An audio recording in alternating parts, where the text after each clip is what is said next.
nós iremos comentar um pouco sobre alguns frameworks que a gente ainda não comentou. Existe, como a gente já viu, né, existem vários tipos de frameworks para vários tipos de situações diferentes, né?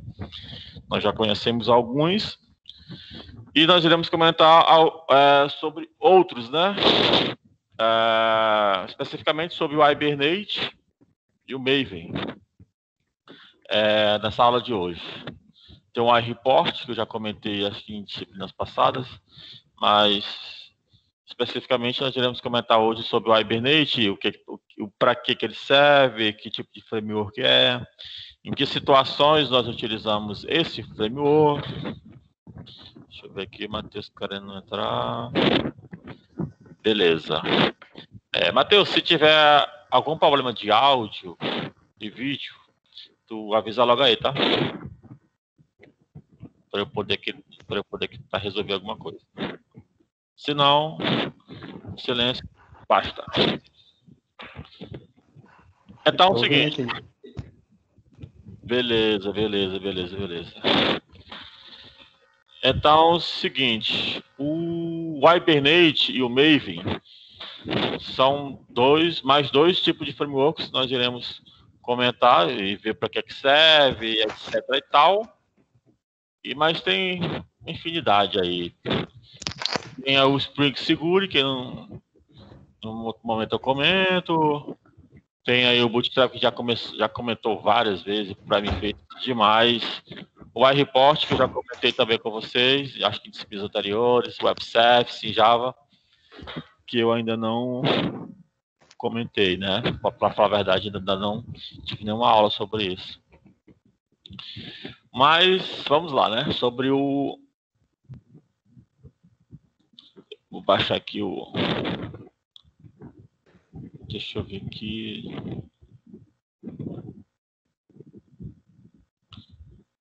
Tá aí, as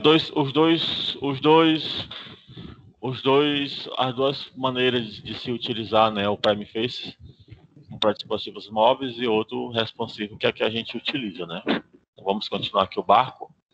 Beleza. O material é desse livro aí que eu sempre comento com vocês, esse livro da capa preta, né? Eu gosto bastante de utilizá-lo. Então, assim, vamos entender assim de maneira geral, né, global, né? O que é esse Hibernate, né? Que momento é que a gente utiliza ele, né? Vocês podem ver nesse gráfico aí, essa representação gráfica, que eu tenho a primeira camada, que é o meu sistema, né? A minha aplicação. E na segunda camada eu tenho esse framework, né? Esse Hibernate. E na última camada eu tenho o meu banco de dados, ou melhor dizendo, o meu SGBD, né? Meu gerenciador de banco de dados. Até então, quando a gente fazia algum sistema envolvendo conexão com o banco, a gente fazia uma conexão direta, né? Digamos assim, né? Ou usando um conector via JDBC, né? Que é o que a gente mais utilizou nas nossas aulas até hoje, usando aí o JSF, o JSP e por aí vai. Só que o Hibernate, ele dá um auxílio basicamente nesse intermédio aí da tua conexão com o SGBD em questão e a tua aplicação. Como? E por que que eu utilizaria o Hibernate? Beleza. O Hibernate, na verdade, ele é utilizado muito para o paradigma de orientação a objeto. Ou seja, você tem a sua camada lá, a model, né?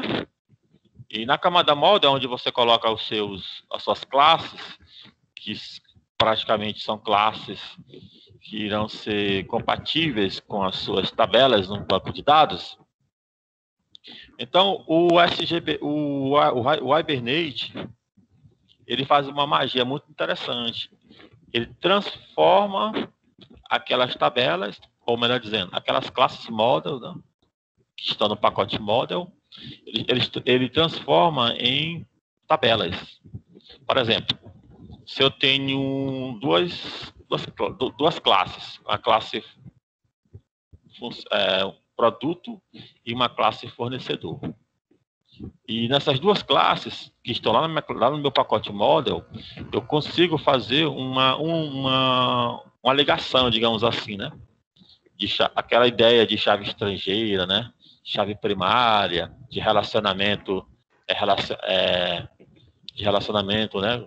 De diagrama de entidade de relacionamento, aquela coisa toda. Eu consigo abstrair isso tudo usando o Hibernate. Só que a pegada é a orientação a objeto. Só que não muda muita coisa, entendeu? Aí a gente vai lembrar dos conceitos de diagrama de classes e diagrama de entidade e relacionamento. Onde diagrama de classes, ele é um diagrama da UML, né? Como a gente já viu já em algumas disciplinas atrás. Que, na verdade, é um diagrama da UML bem próximo ao nosso diagrama de entidade e relacionamento. É bem próximo. Então, o que ele faz? Ele pega as nossas classes, que estão correlacionadas, que eu vou mostrar para vocês um exemplo aqui, acho que eu devo ter no slide aí, e quando eu executo o projeto, ele gera automaticamente essas tabelas para mim relacionadas. Ou seja, a relação que eu fizer, ou que eu fiz, né, nas minhas classes, elas vão ser criadas lá no meu banco de dados. No meu banco de dados relacional. Ou seja, ele faz essa troca aí, né? Essa mudança de paradigma. De orientação a objeto para relacional. É basicamente isso a função do framework. Gente, alguma dúvida aí sobre essa explicação? Do que é o Hibernate, qual a função dele? Deu para ter pelo menos uma noção aí do que é o foco, né, do framework. Se tiverem alguma sugestão, alguma dúvida, é só mandar aqui no grupo. Então vamos lá para a definição bibliográfica aí, né? O Hibernate. Aí tá, a pronúncia aí vocês vão ver de forma variada. Ó, é um framework que se relaciona com o banco de dados. Ó, onde esse relacionamento é conhecido como mapeamento objeto relacional para Java, né? Deixando o desenvolvedor livre para se concentrar em problemas da lógica do negócio. Ou seja, olha só, é um mapeamento objeto relacional. Ou seja, ele pega o que é objeto, né, o que é classe, o que está no paradigma de orientação a objeto, e ele transforma para relacional, né? Que é como o nosso banco de dados, pelo menos que a gente mais usa, né? Por exemplo, o MySQL ele entende. O MySQL ele não entende de objetos. Ele não foi feito para entender esse paradigma. Você tem que fazer uma transformação aí até chegar nele. Lógico que tem alguns bancos de dados aí que já são mais adequados aí para orientação a objeto, mas não é o caso do MySQL. Então, e outra coisa bacana, o teu sistema, deixa eu voltar aqui, a tua aplicação, ela fica totalmente mutável para qualquer outro SGBD, entendeu? A mudança fica bem mais tranquila, é outra vantagem, entendeu? Por exemplo, se você fez o teu sistema usando SGBD mais SQL e agora você vai ter que migrar para um outro, sei lá, você vai ter que mudar para Postgre. Se você não usou um framework como o Hibernate, você vai ter muito trabalho dessa migração. E se você utilizou um Hibernate da vida, você vai ter um trabalho bem menor, bem reduzido. É bem mais simples, né? Essa mudança aí de SGPD. Vamos que vamos. Beleza. Os bancos de dados suportados pelo Hibernate. Aí tem uma pancada de SGBDs, tá? Tem aí alguns aí mais famosos, né? Como o MySQL, o SQL Server da Microsoft, tem um Postgre, tem o famoso, cadê o MySQL? Tem o DB2, o Oracle, né? O poderoso Oracle. E por aí vai, né? Tem bancos de dados aí para dar e vender. Então você não vai ter dificuldade de trabalhar com esses bancos mais tops. Você não vai ter trabalho nenhum de trabalhar com a Hibernate. Gente, é muito simples, né? Não é complicado. Se você tiver lembrado um pouco das conexões, daquela classe de conexão que a gente fez inúmeras vezes, e se você tiver lembrado daquelas classes que a gente criou no pacote model, já é mais ou menos por aí o caminho das pedras. Então, tem uma classe, na verdade, tem um arquivo em XML chamado hibernate.cfg, né, config, que esse arquivo ele é responsável por guardar algumas informações do tipo, se vocês observarem aí na linha, a partir da linha 5, na verdade, né? A linha 5, a linha 6, a 7, até a linha 6. É bem próximo, ou é a mesma coisa, daquele banco, daquela classe, ou melhor dizendo, daquele método de conexão com o banco, né? Onde a gente pega o local onde o banco está, o usuário do banco, a senha do banco, o drive lá, né, o JDBC, e essa linha de número 5, que chama Hibernate, tem a tag propriedade e tem o name, né? Aí tem Hibernate.dialect, né? Ou seja, esse dialect aí significa dizer qual é o SGBD que será usado, entendeu? Se fosse o Oracle, obviamente, não estaria mais QL e dialect. Então, aí é um dos passos para você ver que basicamente precisaria modificar esse dialect aí, né? Se você fosse migrar, né, para um outro SGBD. E obviamente os demais campos, tá? Obviamente, a connect.url e senha, password, com certeza também, né? Bem provável que seja outro. Mas a estrutura, gente, é essa daí. Não foge não, tá? É só isso aí. Então esse arquivo aqui, podemos entender assim como fazendo aqui uma analogia bem grosseira, viu? É algo que se caminhe para aquele método de conexão, né? Aquele local onde eu vou dizer qual é o meu banco, né? Beleza. Da linha 10 até a linha 14, da linha 10, eu tenho aí um comando, na verdade, uma tag chamada update. Assim, gente, ela é basicamente, como é que eu posso explicar para vocês? Essa tag aí significa, assim dizer, que o que for feito depois que o banco tiver criado, ele vai sofrer apenas atualizações. Eu não vou dar create, né? Não vou criar um outro banco. Vou apenas dar um update.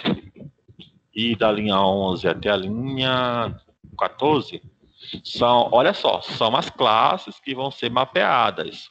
Mapeadas, como assim, professor? São as classes, gente, que irão virar tabelas nesse banco de dados. Então, lá no meu pacote model, eu tenho a classe pessoa, a classe fornecedor, a classe quantas pagar e a classe logar. Então, eu só preciso fazer isso, galera. Olha só como o negócio é interessante. Eu apenas preciso fazer isso, claro, depois das conexões, né, desses dados de conexões, em relação ao banco de dados que eu vou utilizar. Mas, quando eu executar esse projeto, vai ser criada uma tabela no meu banco de dados, chamado pessoa, fornecedor, se bem que ainda tem mais alguns processos, tá? Eu estou só dando aqui uma adiantada na compreensão de vocês, do produto final, né? Essas classes, elas vão virar tabelas, né? É isso que eu estou querendo dizer. Agora, precisa de mais algumas coisas, que os slides eles vão nos desvendar esse mistério. Beleza. Certo. Eu tenho uma classe, galera. Aquele ali, lembrem, né? Aquele anterior é um arquivo .xml. Agora, esse cara aqui, ele é uma classe. É uma classe, digamos, diferente. Aí também, gente, os corpos desse método, ele varia, tá? Isso aqui não é uma única forma para todos sempre amém, não, tá? Vocês podem ver que tem formas diferentes de se fazer a mesma coisa. Então, assim, esse método SessoFactor, fábrica de conexão, ele tem algumas particularidades, né? Onde, sei lá, na linha 13, por exemplo, na linha 12, eu instancio um objeto do tipo configuration, né? E nesse configuration eu chamo aquele arquivo hibernate.conf. Na verdade é cfg.xml, que é esse rapaz aqui. Eu invoco esse rapaz, eu invoco esse arquivo, ó. Que como o Java aqui é cheio de resenha. Eu chamo esse cara, né? Tô na linha 13, tá? Tô na linha 13. Eu chamo esse cara, mais lá na frente, na linha 15, eu vou lá dar um get nas propriedades, né? Desse arquivo. E estamos aí, resumidamente, instanciando aí o nosso, digamos assim, dando aquele, como diz um caboclo ali, é o nosso elo de ligação. É essa session factor, né? Esse métodozinho aí, é ele que vai estar, digamos, iniciando aí a nossa... Isso, na verdade, gente, essa classe aqui é chamada de fábrica de conexão. É um termo assim mais acadêmico aí que vocês podem estar achando nos tutoriais aí da vida. Então, é como se fosse um local onde eu estivesse criando conexões. Quando eu precisar de conexões, eu vou estar invocando métodos dessa classe aí. Por isso é que esse nome aí, fábrica de conexões. Então, não se percam a quantidade que a gente precisa conectar, ou, na verdade, criar e configurar para que a nossa conexão com o banco seja estabelecida. Primeiro passo é esse arquivo XML. Primeiro passo é esse arquivo XML. Esse segundo passo é uma classe onde eu, de fato, crio a minha fábrica de conexão. Crio um método onde eu vou dar link para esse banco que eu coloquei os dados dele aqui. Próximo passo é eu, lá na minha classe, lá no meu pacote model, é eu dizer quais são as classes que irão virar tabelas, isso tudo de forma automática, tá, gente? Não esqueçam que eu não vou precisar criar da create table, fornecedor, aí eu vou colocar o ID lá o ID, o nome, o telefone, lá no SGBD. Não vou precisar fazer isso. O próprio framework, ele vai me fazer essa magia, ele vai me poupar desse trabalho. E como é que ele me poupa? Tá bem aí, ó. Por exemplo, eu tenho uma classe public class fornecedor. Se vocês observarem, eu tenho acima dele duas anotações. Eu tenho a anotação entidade, né? E tenho a anotação table. Ou seja, eu estou dizendo que essa classe fornecedor ela vai ser uma tabela com o nome de fornecedor. E se vocês observarem, eu tenho aí, ó, private int id. Anotações em cima de cada campo ou cada atributo da minha classe fornecedor. Por exemplo, id. Eu generate um value. Esse campo, essa anotação, ela diz que esse campo vai ser auto-incremento, né? É como se fosse lá o auto-increment, né? Lá no MySQL. A coluna name ID, aí já sou eu setando, né? Dizendo que isso vai ser uma coluna por name, né? De ID. E assim vai até lá embaixo, tá? Coluna name, nome, né? Para private string nome. Aí depois coluna name, telefone.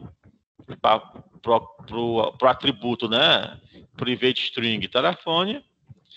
E assim vai, tá? Assim eu vou colocando o nome da coluna que será criada referente àquele atributo da minha classe model. Aí, bem aqui é que a magia acontece. Nesse momento bem aqui, o framework, ele entende que ele vai ter que criar uma tabela por nome de uma entidade, né? Por nome de fornecedor, onde o primeiro campo ID será um contador, né? Um auto-incrementável. Depois eu vou ter uma coluna chamada nome. Depois uma coluna chamada telefone e uma outra chamada observação. Eu posso modificar o nome, tá? Se na classe é observações, por exemplo, lá na minha tabela vai ser OBS. E tem mais detalhes, tá, gente? Tem mais, você pode colocar mais características do teu campo, da tua tabela, que vai ser criado, que vai ser mapeada, na verdade, lá no teu SGBD. Você pode colocar mais detalhes, tipo tamanho, né? Se eu não me engano, é length max, ou quantidade de caracteres. E, enfim, eu vou ler aqui um quadrozinho que tem mais à frente, porque de cabeça aqui eu não me recordo. Beleza. Deixa eu ver se eu passo ele aqui. Beleza. Só para concluir ali o raciocínio. Ó, classe utilizando anotações, né? Para fazer referências ao campo do banco de dados. Aí aquela nomenclatura ident, né? Acho que é ident, acho que a pronúncia é essa. Entidade. Ó, especifica o nome da classe que está sendo mapeada. A table especifica o nome da tabela no banco de dados. ID determina a chave primária, né, de uma tabela. Eu tinha me equivocado, é uma chave primária. Deixa eu voltar lá. Ó, aquele ID aí, ó, né, nesse campo private int ID. Esse ID lá em cima significa que é a minha chave primária. Eu tinha me equivocado. Beleza. Generate value, né? Vamos lá. Ao usar essa notação, estamos dizendo que o valor gerado será baseado em uma estratégia prévia de determinado banco para autonumeração. E column, aí você pode setar algumas propriedades específicas. Você pode dizer que você pode atribuir um tamanho da coluna, length, né? Você pode dizer que o campo pode ser nulo, né? Ou não. Você pode, na verdade, é nulo, campo nulo. Unique. A coluna não está disponível para aceitar valores duplicados. E por aí você vai dando, dependendo do campo que você vai criar, né? Você tem algumas propriedades que vão estar dando uma melhor, vai alinhando melhor o que você quer para aquele campo, tá? E aqui são algumas características. Gente, me dê só 5 minutos, não, 2 minutinhos. 2 minutos, só segurar a audiência aí, gente, rapidinho.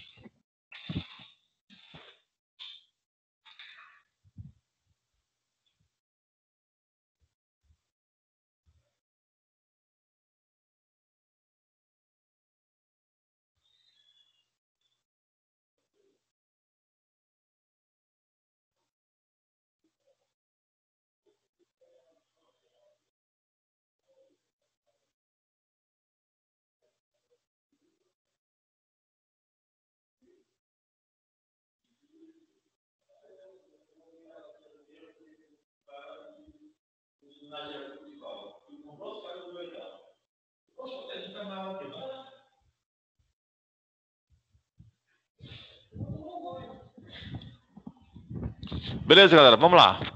Galera, alguma dúvida aí? Alguma dúvida do que é esse framework, para que serve, pelo menos essas ideias iniciais aqui? Alguma dúvida? Qualquer situação, vocês podem estar aí mandando um zapiando aí no grupo e tal. Senão a gente continua, né? Então é o seguinte.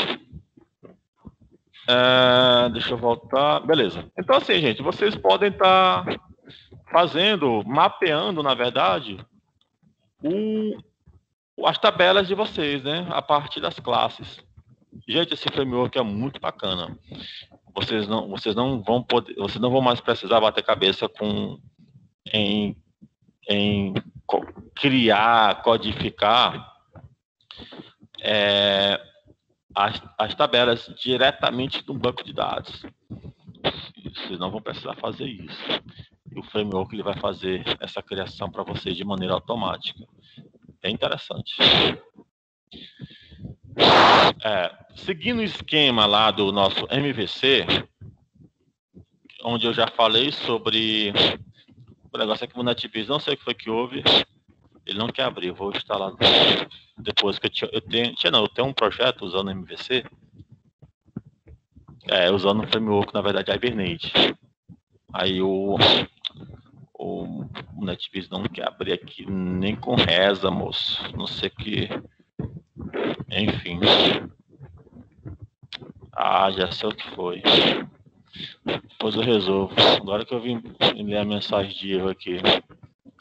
Então, galera, é o seguinte. A classe model não vai mudar nada. Assim, quando eu falo mudar nada, no sentido do que a gente já viu até hoje, né? A única alteração seriam essas adequações, dessas anotações. Mas a estrutura da classe model, ela não muda. Entendeu? Vamos aqui. Deixa eu fazer aqui graficamente aqui. Já que o NetBeans não quer abrir aqui. Vou fazer aqui, é só para desencargo aqui de consciência, tá? Eu tenho aqui meu pacote, eu tenho aqui a minha views, que acho que é escrito assim, né? Eu tenho a minha views, eu tenho meu pacote controller,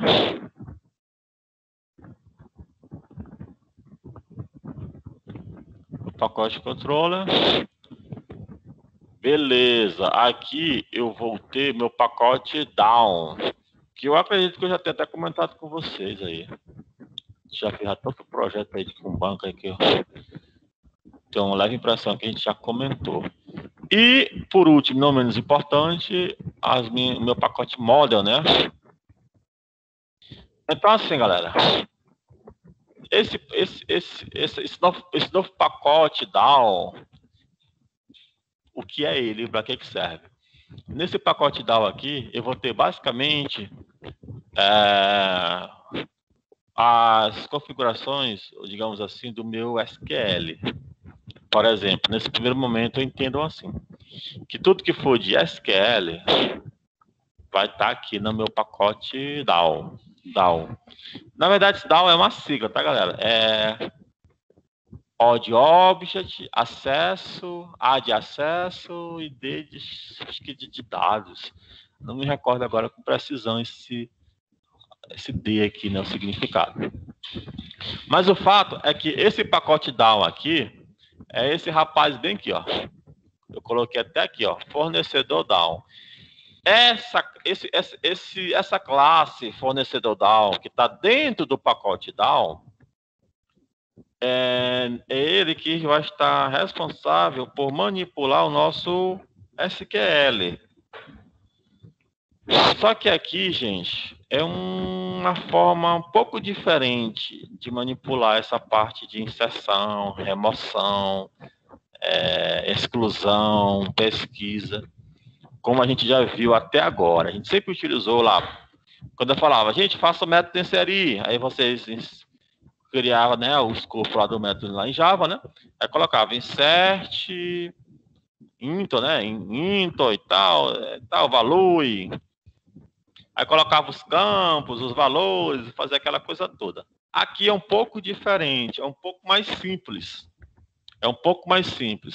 Dando aqui uma breve pincelada aqui, ó. Ó, esse método public void add funcionário fornecedor, observem aqui, ó. Tem algumas variáveis aqui que é importante a gente entender, para mim, o rumo aí de como é que funciona, né? Por exemplo, nessa linha 18, eu tenho uma variável chamada seção, que eu tô declarando ela na linha 11, ó, section. Então, essa variável seção aqui, ela vai me permitir abrir digamos, uma conexão, lá com o meu banco de dados. Abrir uma seção, né? A ideia é essa, é abrir uma seção. Então, nessa linha 19, eu tenho uma variável chamada transaction, TX, né? Que eu acabei colocando de TX aqui. Essa variável transaction, a responsabilidade dela é iniciar uma transação, né? É iniciar uma operação. Então, eu vou dar, olha, recebe a seção .begin transaction, ou seja, begin é início. Eu vou estar iniciando uma transação. Aí entre a linha 21 e até a 24, eu vou ter o que seriam, né, hipoteticamente, né, eu estaria setando quais são os valores que vão ser salvos na minha tabela. Quais são os atributos que vão ser salvos na minha tabela? Então, como eu estou aqui na classe fornecedor, então eu vou salvar o nome, o telefone e o campo observação. Beleza. No 26, ó, eu dou um save. Eu salvo o que foi guardado nessas variáveis. Nome, ó, get nome, get telefone e get observação. E na linha 27 eu dou um commit. E por aqui a gente encerra o que seria o nosso insert. Se é mais simples, se é mais fácil, aí vai na cabeça de cada um, né? Eu, particularmente, eu acho mais simples. Como eu já conheço as duas formas, eu acho mais simples dessa forma aqui. Claro, você tem que aprender a manusear o framework, né? Mas dessa forma dá menos trabalho. Tem menos detalhe para você ficar observando. Beleza. Aí, gente, na linha 29 é o try catch, né? O catch e a cláusula finale, né? Que ela vai encerrar ou fechar a abertura, né, da conexão com o banco, independente de ter ocorrido tudo certo, né, no try, ou se tiver ocorrido um erro, né? Se tiver acontecido um erro, ele vai dar um rollback. Ou seja, ele vai desfazer o que foi feito, ou o que foi tentado ser feito, né? Como diz, aí não tem como, toda vez que eu lembro dessa palavra rollback, eu lembro de um professor meu, rapaz, lá da faculdade, ele usava um termo pejorativo. Era resenha, né? A sala mais é homem mesmo. Ele dizia assim, rollback é como significa dar uma rolada para trás. Rapaz, ele falava isso aí, a turma se acabava de sorrir. Só que a gente entendia, né, o contexto do rollback, né, que é desfazer uma ação, né? Você deu um passo, errou, aí você retrocede. Entendeu? Então você rola para trás, né? Dá uma rolada para trás. Aí ele usava da malandragem, da brincadeira, né? Da resenha, tirava um sarro lá com a gente, né? Mas o bom é que a gente entendia, né? A gente entendia e o contexto é esse. O rollback significa desfazer uma ação. Então, cai bem a calhar, ele está nessa cláusula catch, né? Beleza. E finale, ele é executado de qualquer forma, ou sendo dando certo ou não a ação. Ele é executado. Beleza? Segue vida, vamos seguindo. Beleza, o que tem mais aqui? Esse aqui já é classe BIM. Deixa eu ver. Aqui isso aqui já era menos gerenciador BIM, da classe fornecedor. Presta atenção aqui, ó. Vamos voltar aqui lá para o gráfico, a gente não se perder, ó. Nós estamos seguindo o esquema do MVC. Nós já passamos do model. Deixa eu só pegar o pincel aqui. Nós já passamos do model, já passamos do DAO. Nós estamos usando aqui a classe fornecedor. Agora estamos na classe controller.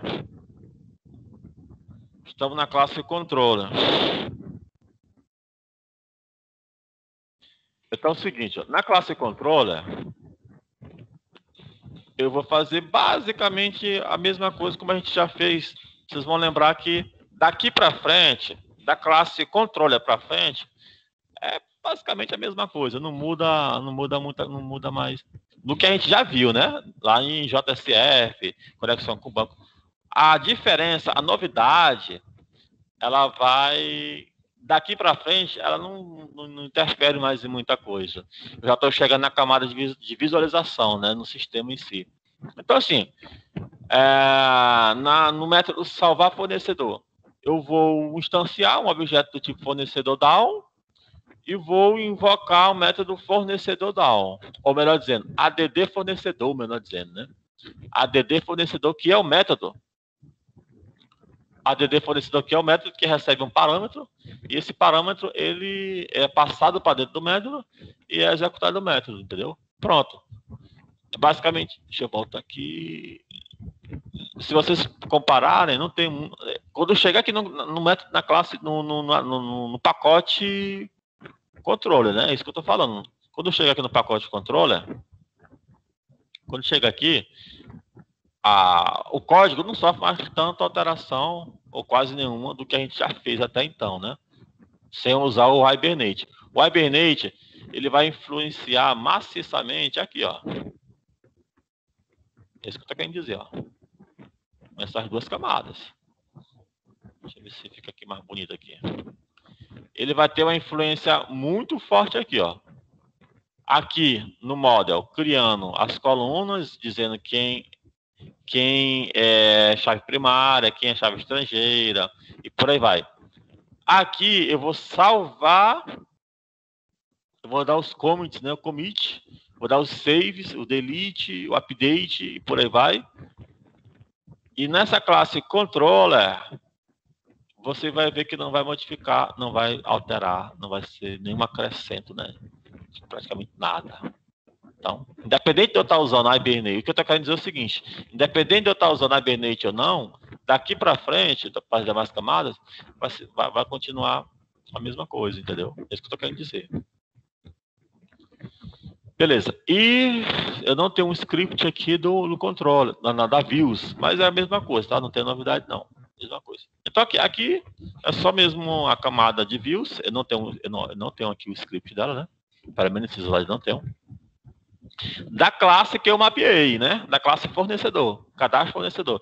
Isso aqui é usando o Prime Faces. Esse sisteminha eu tenho ele. Falta só eu botar para rodar. Mas eu procurei aqui agora, tá?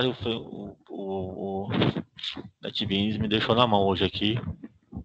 Mas eu vou botar esse bicho para rodar. Para vocês verem melhor como é que funciona. Mas isso aqui são os campos, né, da minha model, da minha classe model, o nome, telefone e observação, né? Eu criei, deixa eu voltar aqui, que são esses três campos, né? Nome, telefone e observação.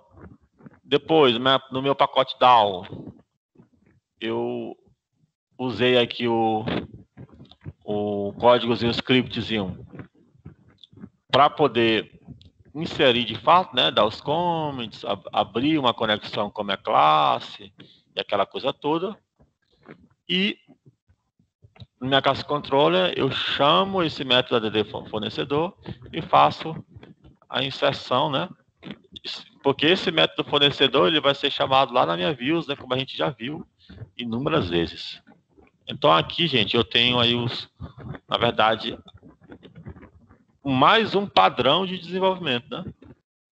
Isso aqui já se torna um padrão a mais, né? Uma forma a mais, né? Só que agora utilizando o DAO. O DAO é um padrão de desenvolvimento que ele é adequado dentro do padrão do MVC. Então é basicamente isso. Eu não estou lembrado se a gente já fez isso em alguma disciplina anterior. Eu particularmente não me recordo agora. Mas eu talvez não tenha feito. Beleza. Então, gente, o Hibernate é basicamente isso. Não tem muito... A essência do Hibernate é basicamente trabalhar, né? Deixa eu voltar, beleza. Beleza. É trabalhar entre a aplicação e o teu SGBD. Ele cria o teu SGBD de maneira automática. Ou melhor dizendo, ele cria as tuas tables, né? As tuas tabelas de forma automática. Bem bacana, bem interessante. Beleza, meu povo? Alguma pergunta, alguma sugestão, alguma coisa aí?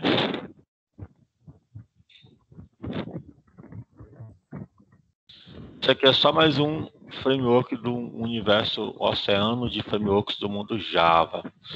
O Java que faz é machucar mesmo, viu? Ele não tem pena de ninguém, não. Muito rico mesmo de tudo. Gente, vamos lá aqui falar, já que não tem nenhuma dúvida, né? Vamos continuar aqui o barco. Tem alguns termos aqui, né? JPA, JB3, Maven. Vamos tentar identificar, tentar entender mais ou menos aí o que é cada um, para que a gente possa estar dando sentido aí ao que nós estamos aprendendo, né? Ó, esse livro aqui, se alguém quiser bater cabeça com Java na vida, esse aqui é um dos livros aí que uma das minhas bíblias que eu uso aí, super pancada, livraço aí mesmo, viu? Todo mundo Java para web, esse aqui é o cara, moço. Top. Quando eu comprei esse livro aqui, o negócio é que o tempo não é mais como de antigamente. Mas a vontade é de passar só largar ele quando eu terminasse de ler, mas eu tinha que trabalhar para pagar minhas contas, né? A vontade era essa. Enfim, né? Vamos lá.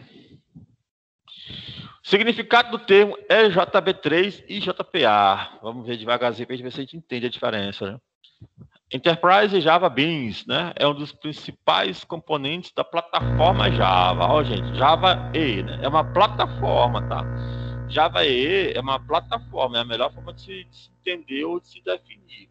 Java E, eu me lembro demais da minha professora, que dava aula de orientação a objeto, que eu estava cursando. Ela dizia, gente, ninguém domina Java E. E eu fiquei assim, ela falando, ela é mestre na área de linguagem de programação da USP, lá em São Paulo. Muito boa. E ela disse isso, porque caraca. E hoje eu digo e repito, ninguém domina Java, cara. Principalmente Java Web, ninguém domina, cara. É muita coisa. É muita coisa. Então, assim, arquitetura de componentes multiplataformas criadas para desenvolvimento de aplicações multicamadas, distribuídas, escaláveis e orientadas a objetos. O objetivo da arquitetura JB é facilitar o trabalho do desenvolvedor para que ele não tenha que se preocupar com aspectos de infraestrutura. Ou seja, esse termo JB entendam como uma plataforma que existe dentro do Java EE. É uma estrutura que existe dentro do Java EE. O EJB, né? Enterprise Java Beans. É uma estrutura que existe dentro do ecossistema Java EE. E o Java e o JPA. O JPA, o Java Persistence API em si, é apenas uma parte da especificação EJB. O JPA, gente, ele está dentro dessa estrutura EJB, que está dentro da estrutura maior do Java EE. Olha só, uma coisa dentro da outra. Vamos lá. Parte da especificação EJB e é implementada pela maioria das tecnologias ORM, né? Que significa modelagem, objeto, modelagem relacional. Significa isso, essa sigla. Encontradas no mercado, né? Ó, essa especificação trata de entidades, mapeamento, perfis para gerenciar a persistência de uma linguagem de consumo. Olha aí o gráfico aí, talvez fique melhor a compreensão disso. Então, o JPA, o que o JPA é, o que o JPA faz? O JPA é uma estrutura que está voltado para a questão do mapeamento entre o paradigma orientação objeto com o relacional. O JPA é isso. O foco dele é trabalhar especificamente nessa área e pegar o que é orientado a objeto e transformar para relacional. Então, dentro do EJB3, né, tem bem mais estruturas do que apenas o JPA. E dentro do Java EE tem bem mais estruturas do que somente o JB. Né? Então, assim, é uma coisa dentro da outra. São universos dentro de outros universos. Por isso que o Java é tão complicado assim de se trabalhar com ele, no sentido assim, principalmente inicial, né? Você entender, etc. Depois você. Bom, vamos lá. Dentro desse contexto de JPA, você tem alguns frameworks para trabalhar com esse mapeamento objeto relacional. A Hibernate é um, mas tem outros, tá? Então fica aí a título de curiosidade. Beleza, aí tem aquela tabela que eu comentei com vocês, né? Classe, né, utilizando anotações. Aí você já leu essa tabela, né? Vocês podem estar dando uma olhada depois. Beleza, não sei se está dando para enxergar bacana. Mas aqui tem uma classe chamada especialista, é uma entidade, que eu chamei de a table, né? Que eu chamei de especialista. Aí eu digo que a primary key dele vai ser pod especialista, tá vendo? Campo ID, general value, né? Vai ser um auto-incremento. E o name dele vai ser código. Lá na minha tabela, lá no meu SGBD vai ser código, não vai ser pod especialista, não. Bacana seria se eu colocasse mesmo nome. Os demais. Private Sprint no name, né? O nome, na verdade, nome. Eu tenho lá uma coluna com name nome, né? O nome dessa coluna vai ser nome. Máximo 50 caracteres. E ela pode ser nulo. Ela pode ser nulo. Telefone é a mesma coisa. E-mail. Data de nascimento. E observação. É a mesma coisa. Então isso aqui, gente, é o JPA.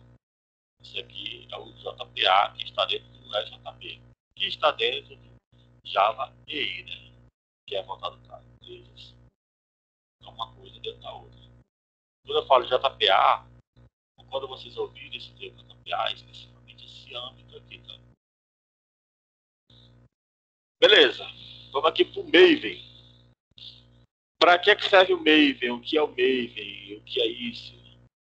Então vamos lá. O Maven é mais um framework, né? Só que ele tem uma outra finalidade. Qual?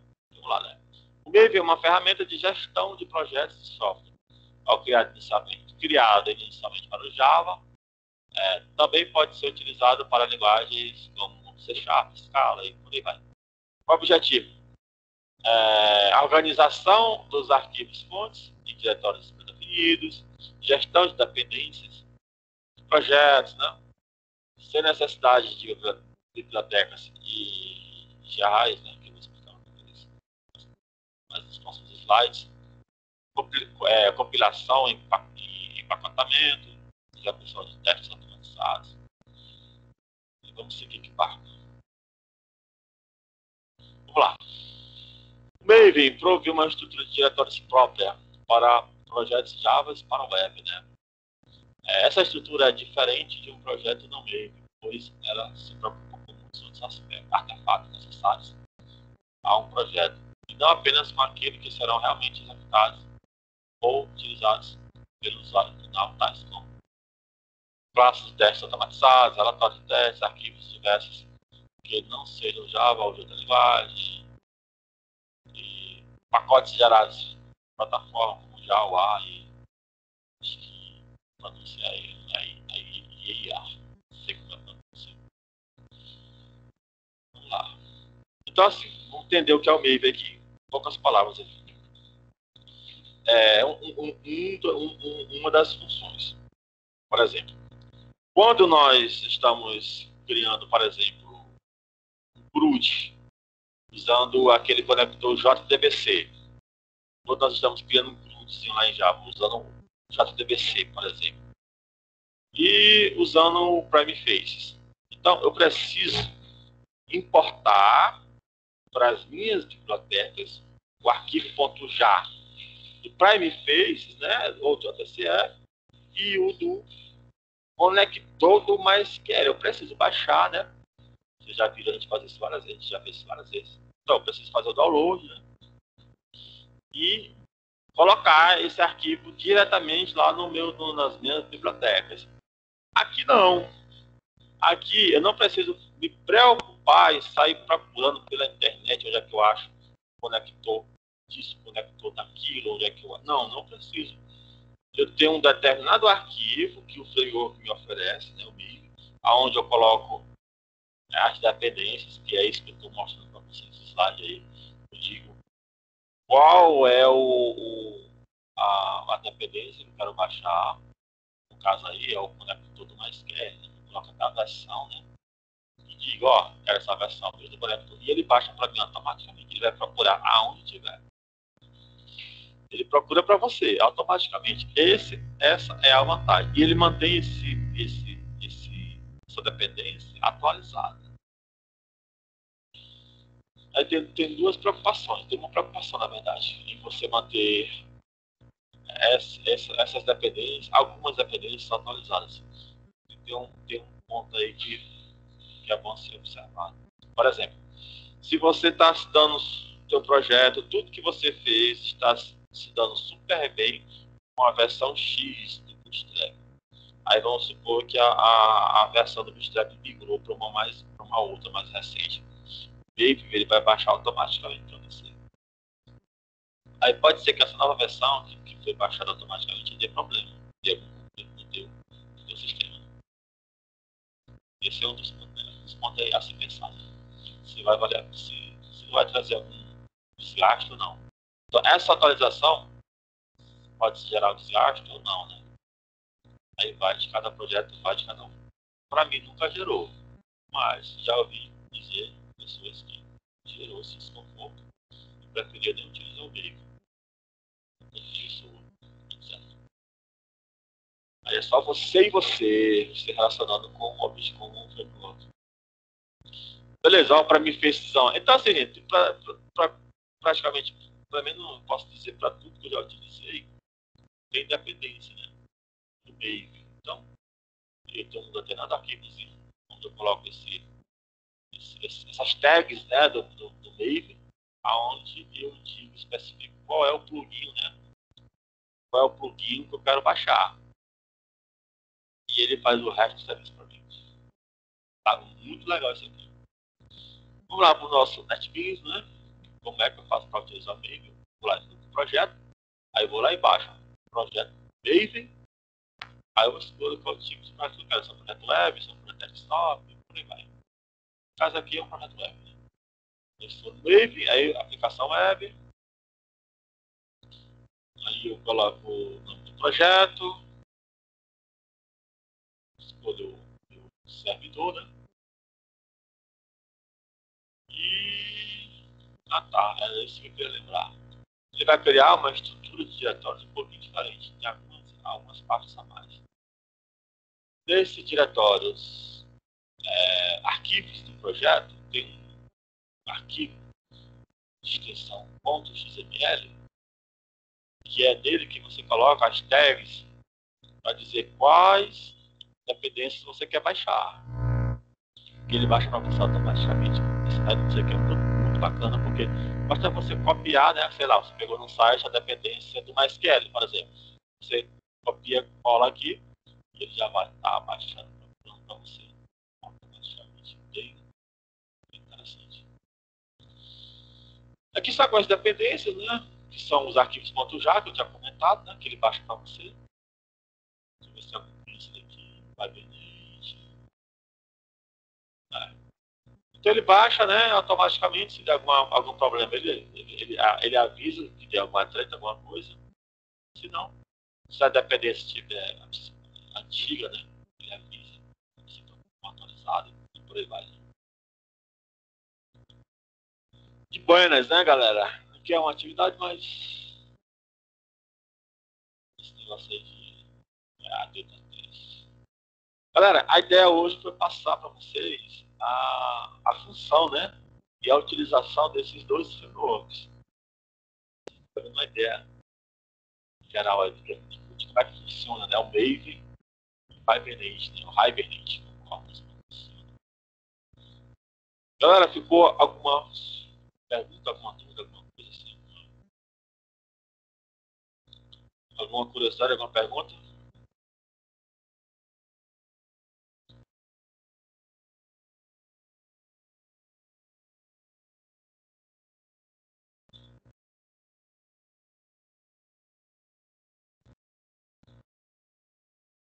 Galera, se não ficou nenhuma dúvida, nenhuma pergunta,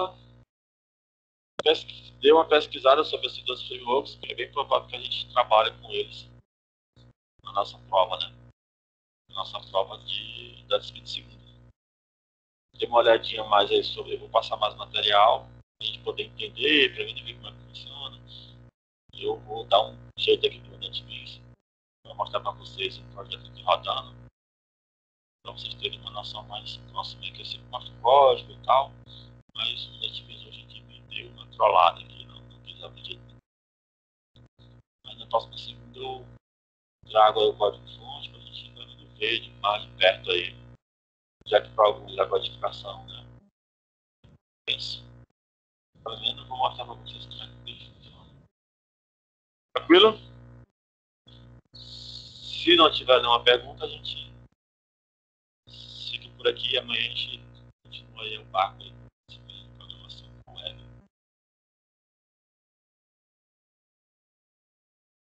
Tá, beleza.